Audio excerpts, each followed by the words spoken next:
man sa ating CMN roving reporter sa Mindanao. CNN Live Nationwide. Willie Boy Ramos, magandang araw sa iyo. Magandang araw din Ariel, magandang araw Pilipinas, mayong adlaw Mindanao. Pinapairal ng puspusan ng Hingog City Comprehensive National High School ang guidelines on ensuring a safe, motivating learning environment sa ilalim ng Department of Education DepEd Order 006 sa ginawang panayam ng CMN Pilipinas News Mindanao kay Lori Lee Abanel, tumatayong LFO POD or Learner Formation Officer per Peak of Discipline ng naturang paaralan na pinamamahalaan ni Helen Tanasas, Doctor of Philosophy.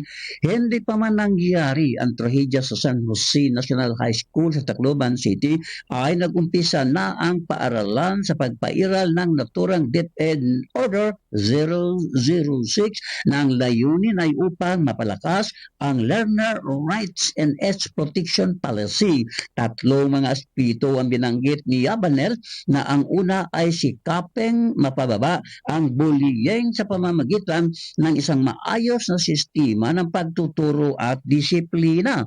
Pangalawa ay upang palakasin ang strict security protocols at ang huli ay ang mental health and psychosocial support.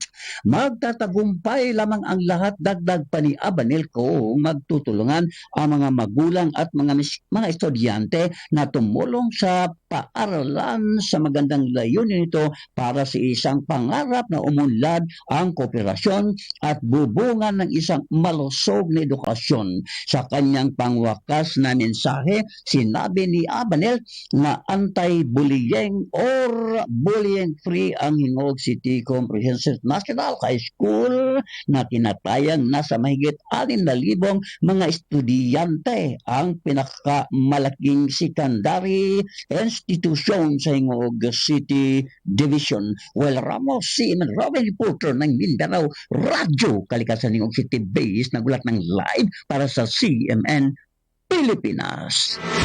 CNN Live Nationwide. Maraming salamat Willie Boy Ramos, ang ating CMN roving reporter sa Mindanao.